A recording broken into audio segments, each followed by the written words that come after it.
Lo tahu nggak orang-orang ini?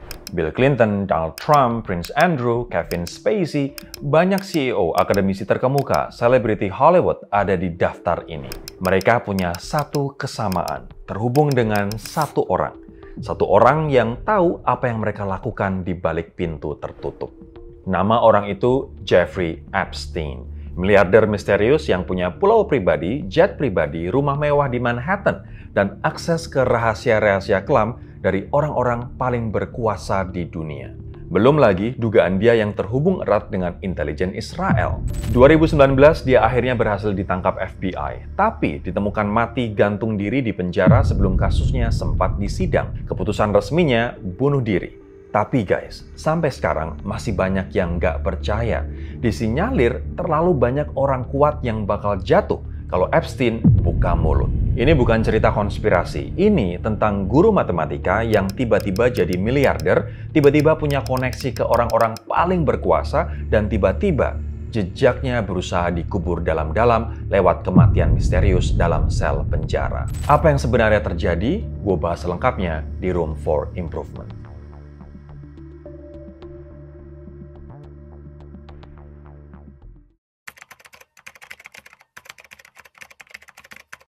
Jeffrey Epstein lahir 1953 di Brooklyn, New York. Berasal dari keluarga yang biasa-biasa aja, nggak dari keluarga kaya dan berpengaruh. Awalnya, Jeffrey kerja sebagai guru matematika di sekolah swasta Manhattan. Tapi nggak lama kemudian, 1976, dia masuk ke dunia keuangan. Kerja di Bear Stearns, salah satu bank investasi besar. Ada yang janggal dengan lompatan karirnya. 1982, dia bikin perusahaan sendiri, J. Epstein & Co. Dia bilang perusahaannya cuma nerima klien dengan kekayaan minimal $1 miliar. Eksklusif banget. Dan inilah awal misteri Epstein. Gimana dia bisa jadi sekaya itu? Gak ada yang benar-benar tahu model bisnis dia. Gak ada rekam jejak yang jelas. Tapi entah gimana, dia jadi miliarder dengan akses ke orang-orang paling berkuasa di dunia. Harta kekayaannya nggak masuk akal guys, apalagi dengan track record-nya yang nggak jelas dan susah dideteksi. Jeffrey Epstein punya pulau pribadi di Karibia, jet pribadi, rumah mewah $77 juta di Upper East Side Manhattan, New York, ranch di New Mexico, apartemen mewah di Paris. Hidupnya kayak film Hollywood, tapi di balik semua itu ada kejahatan yang sistematis. Mulai awal 2000-an, Epstein ngejalanin operasi perdagangan seks yang terstruktur. Cara kerjanya, pertama, perekrutan.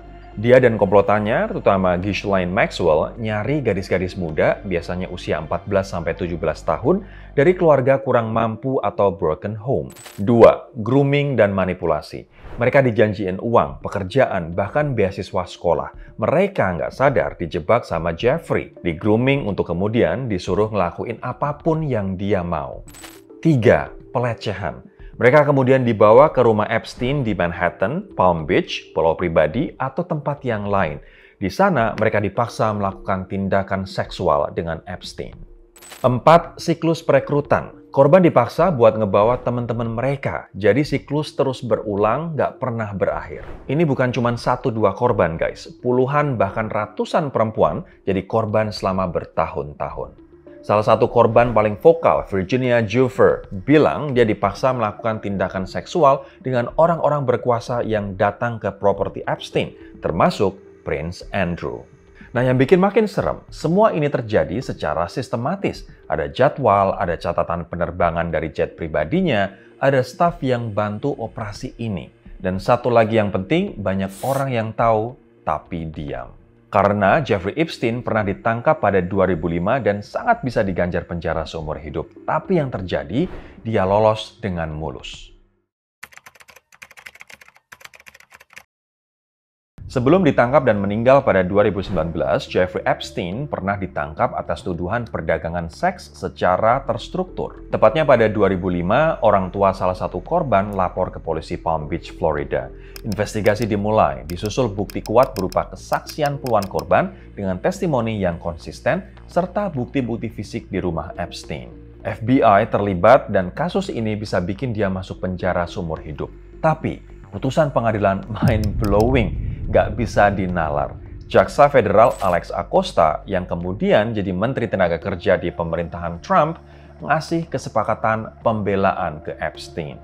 Epstein cuma harus ngaku bersalah ke tuduhan tingkat negara bagian, yakni prostitusi anak di bawah umur. Hukumannya cuma 13 bulan penjara daerah dan bukan penjara biasa. Epstein dapat hak istimewa izin kerja. Boleh keluar penjara 12 jam sehari, 6 hari seminggu untuk kerja. Yes, dia cuma tidur di penjara. Nah yang lebih parah, korban-korban nggak dikasih tahu tentang kesepakatan ini yang jelas-jelas melanggar undang-undang hak korban kejahatan. Ada pertanyaan yang mengganjal. Kenapa Acosta ngasih kesepakatan segitu enaknya? Departemen Kehakiman kemudian ngasih kesimpulan bahwa Acosta terindikasi ngelakuin pertimbangan buruk, tapi nggak terbukti ngelakuin pelanggaran profesional. Tapi banyak yang percaya ada tekanan dari orang-orang berkuasa untuk lindungin Epstein. Acosta sendiri pernah bilang, saya diberitahu Epstein milik intelijen. Tapi pernyataan ini diperdebatkan dan nggak pernah diverifikasi. Alhasil, Epstein lolos dengan hukuman ringan karena punya koneksi. Setelah keluar 2009, dia balik ke kehidupan mewahnya, terdaftar sebagai pelaku kejahatan seksual, tapi tetap bisa terbang kemana-mana, tetap bergaul dengan elit. 10 tahun kemudian, investigasi dibuka lagi. Juli 2019, Epstein ditangkap di Bandara Teterboro, New Jersey oleh FBI atas tuduhan federal perdagangan seks anak di bawah umur di Florida dan New York. Penggeledahan rumah mewahnya di Manhattan nemuin ratusan foto gadis-gadis muda yang telanjang atau setengah telanjang. Kali ini, nggak ada kesepakatan pembelaan. Dia langsung hadapi hukuman maksimal puluhan tahun penjara. Media mulai bongkar. Investigasi jurnalistik dari Miami Herald berjudul Perversion of Justice Jeffrey Epstein atau penyimpangan keadilan jadi viral. Korban-korban mulai bicara secara terbuka di publik. Orang-orang yang dulu dekat sama Epstein, Clinton, Trump, Prince Andrew mulai jaga jarak. Mereka mengelak terus ketika dihadapkan pada nama Jeffrey Epstein. Mr. President, I know you've urged people to move on, but I'm curious, why do you think your supporters in particular have been so interested in the Epstein story and so upset about how it's been handled? Why do you think that is? Why they would be so interested. He's dead for a long time. He was never a big factor in terms of life. Epstein ditahan di lapas New York, penjara federal keamanan maksimum, sambil nunggu persidangan. Tapi persidangan itu nggak pernah terjadi. Jeffrey Epstein bunuh diri di dalam penjara dengan keamanan maksimum. 10 Agustus 2019, pagi hari, Epstein ditemukan tergantung di sel penjaranya. Pemeriksa medis memutuskan kematiannya adalah bunuh diri dengan cara gantung diri. Tapi guys, banyak yang janggal. Epstein baru dicabut dari pengawasan bunuh diri beberapa hari sebelumnya. Dua penjaga yang seharusnya ngecek sel dia setiap 30 menit malah tidur dan memasukkan catatan. Kamera pengawas di luar sel Epstein rusak. Teman satu selnya dipindahin sebelum kejadian. Pengacara Epstein sendiri bilang mereka nggak percaya ini bunuh diri. Ahli medis independen yang disewa keluarga bilang luka di leher Epstein lebih konsisten nunjukin tanda-tanda pembunuhan ketimbang bunuh diri. Tapi keputusan resmi tetap bunuh diri. Terus, kenapa publik skeptis? Sederhana, terlalu banyak orang berkuasa yang bakal hancur kalau Epstein ngomong. Dia punya informasi tentang siapa aja yang terlibat di jaringan perdagangan manusianya. Catatan penerbangan, rekaman video dari propertinya, semuanya. Kematian dia menguntungkan banyak orang. Mau bunuh diri atau dibunuh, satu hal yang pasti, keadilan untuk korban jadi tertunda lagi. Selain semua misteri di atas, ada satu teori yang terus berkembang sampai sekarang tentang hubungan erat Jeffrey Epstein dengan Israel. Dokumentasi visual New York Times belakangan merilis foto-foto dari dalam rumah Manhattan Epstein. Salah satu yang paling mencolok ada peta Israel yang digambar di papan tulis dengan tanda tangan mantan Perdana Menteri Israel Ehud Barak di rumahnya. Ehud Barak dan istrinya pernah nulis surat untuk ulang tahun Epstein ke-63 atau 2016 lalu, deskripsiin Epstein sebagai kolektor orang dan seseorang yang tahu segalanya tentang semua orang. Hubungan Epstein dengan ayah Ghislaine Maxwell, Robert Maxwell, punya koneksi erat dengan Mossad atau Badan Intelijen Israel.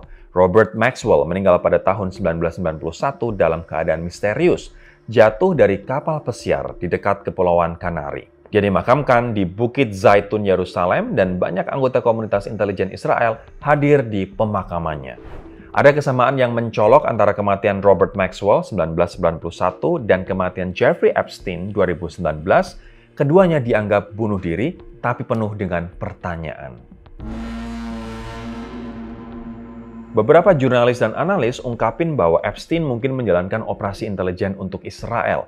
Tujuannya buat ngontrol elit global dan kontrol diplomatik. Dia ngumpulin informasi dan materi yang membahayakan orang-orang berkuasa, pakai informasi tersebut untuk memeras dan mengontrol mereka. Nah, laporan ini didukung oleh mantan perwira intelijen Israel Ari Ben-Menashe, mantan perwira intelijen Israel yang ngaku Epstein menjalankan operasi Honey Trap dan dijadikan intelijen oleh Mossad. Virginia Giuffre, salah satu korban Epstein, juga menuduh Epstein sebagai aset intelijen.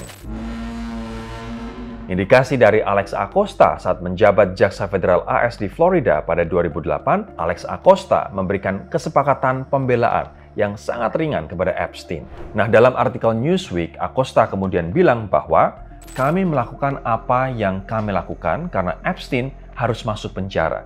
Namun, saya diberitahu Epstein adalah orang intelijen dan masalah itu di atas wewenang saya. Ini adalah indikasi langsung bahwa tekanan dari agensi intelijen mungkin berpengaruh pada keputusan hukum yang sangat meringankan dan menguntungkan Epstein. Setelah kesepakatan 2008, Epstein sempat kunjungin Israel dengan tujuan untuk pindah ke sana secara permanen dan menghindari hukuman penjara pada 2009. Jurnalis Miami Herald Julie K. Brown dalam bukunya Perversion of Justice: The Jeffrey Epstein Story tahun 2021 menulis teori ini dengan detail. Brown mengatakan dalam wawancara dengan The Times of Israel, bukan tidak mungkin bahwa Epstein memiliki hubungan dengan komunitas intelijen Israel. Jurnalis AS lainnya Dylan Howard, Melissa Cronin, dan James Robertson juga mengaitkan Epstein dengan Mossad dalam buku mereka Epstein, Dead Men Tell No Tales, mengandalkan kesaksian mantan perwira intelijen Israel. Kenapa ini penting? Jika teori ini benar, guys, mereka menjelaskan mengapa Epstein bisa lolos dari hukuman yang serius di 2008. Mengapa dia punya akses ke orang-orang paling berkuasa di dunia? Apa tujuan dari mengontrol elit global ini bagi Israel? Apa saja modus jebakan yang ditujukan untuk elit global tersebut? Dan mengapa kematiannya begitu misterius? Lalu, mengapa nggak ada investigasi yang lebih dalam tentang koneksi internasionalnya? Kenapa sistem gagal melindungi korban? Dan apakah ada kepentingan geopolitik yang lebih besar?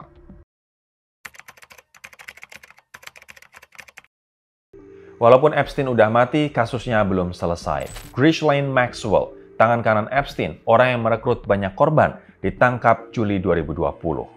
2021 dia diadili. Desember 2021 dia divonis bersalah atas tuduhan perdagangan seks. Dia dihukum 20 tahun penjara. Ini kemenangan kecil buat korban, tapi mereka tetap ngerasa sistem gagal melindungi mereka. Banyak korban Epstein yang sekarang udah dewasa ngasih testimoni di persidangan, jadi dokumenter, di media, dan makin tersebar luas. Mereka cerita trauma yang mereka alami bertahun-tahun. Virginia Giuffre, salah satu korban paling vokal, menggugat Prince Andrew secara perdata. Kasus itu akhirnya diselesaikan di luar pengadilan dengan jumlah yang nggak diumumkan. Tapi itu satu pengakuan bahwa dia korban. I was abused by people that I can't even mention here. There's a lot of scars hidden behind those walls.